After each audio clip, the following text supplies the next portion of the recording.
Bonjour, je suis Muriel Garot, le maire de Revesse-des-Brousses. Je vous présente aujourd'hui le village et les projets que nous avons mis en place depuis 2020. Revesse-des-Brousses, c'est un village de moins de 300 habitants.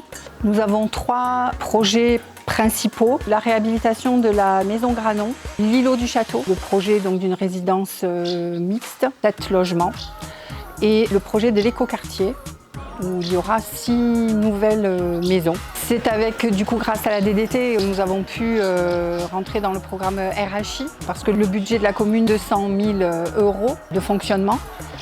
Et nous n'avions pas les moyens d'entreprendre tous ces travaux. Donc la DDT est venue accompagner la commune de Revesse-des-Brousses sur 3 volets, en commençant par le volet technique, en accompagnant la commune pour l'aider à structurer son projet. Ensuite, elle est venue l'accompagner également en rôle d'animateur avec tous les partenaires qui vont venir aider, accompagner également le projet, comme par exemple l'ARS, l'architecte des bâtiments de France, l'établissement public foncier PACA, le département, la région. La DDT 04 est le relais local de l'Agence nationale d'amélioration de l'habitat qui va sur l'îlot du château venir financer entre 40 et 70% de l'acquisition et du gros œuvre, des travaux de gros œuvre. Sur la maison Granon, on a pu mobiliser le fonds Friche qui vient revitaliser les parties urbaines sur du logement vacant et qui n'est plus habitable. Tout ça va former un ensemble structuré et cohérent.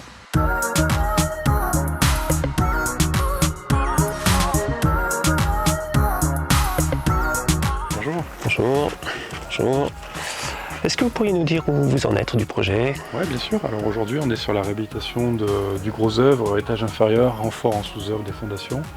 Et on va poursuivre ensuite sur les étages. Le sujet ici, c'est la réhabilitation d'un ensemble urbain, centre ancien, dans lequel on aménage 2 logements et un magasin de producteurs avec une antenne bureau de poste local. On a aussi dans ce projet une particularité, c'est qu'on aménage une chaufferie bois commune pour les locaux qui étaient déjà municipaux, donc ludothèque, médiathèque. Et l'ensemble des logements est chauffé aussi par ce système-là. Les particularités de ce projet, c'est qu'on essaie de travailler sur l'historique du bâti, on a gardé les circulations anciennes, on a gardé cette âme du bâti ancien et ses spécificités patrimoniales. On peut aussi parler des ouvertures, un rythme d'ouverture sur la rue qu'on a conservé et des enduits aussi qu'on a traités de manière naturelle, à la chaux, enfin des systèmes traditionnels de réhabilitation. Alors au niveau technique, on a eu pas mal de challenges importants, notamment en ce qui concerne les sols. On est ici en présence de sols assez dégradés et les fondations du bâtiment qu'on ne voyait pas évidemment étaient très dégradées. Donc on a dû reprendre l'ensemble des fondations en sous-œuvre.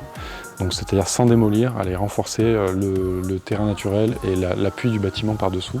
Donc ça a représenté des sommes de travaux et des techniques assez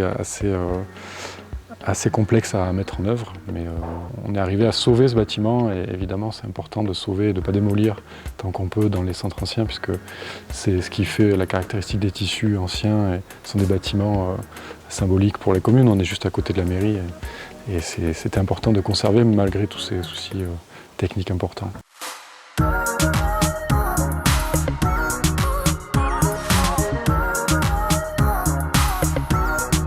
Bonjour Madame le maire. Bonjour.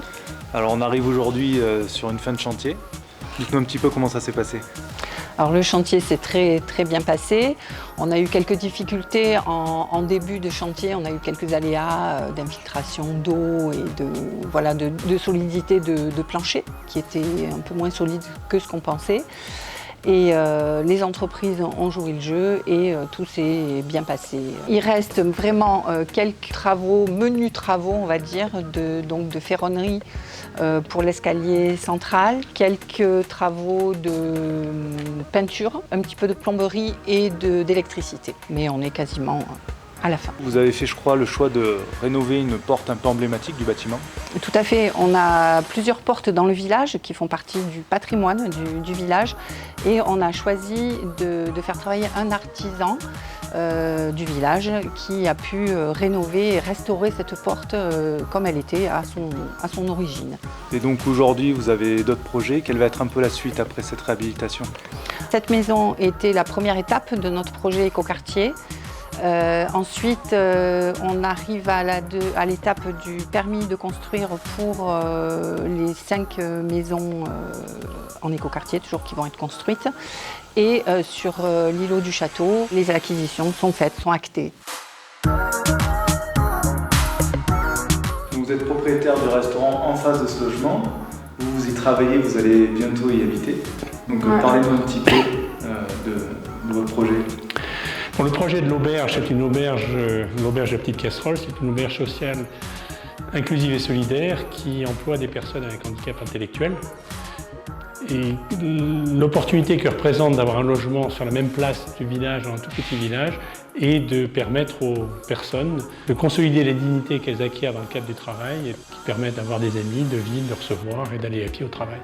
Vraiment, l'accompagnement de la DDT a été très efficace et a été un bon moteur pour ces réhabilitations et constructions. Donc oui, je recommande fortement de prendre en main ces réhabilitations de cœur de village.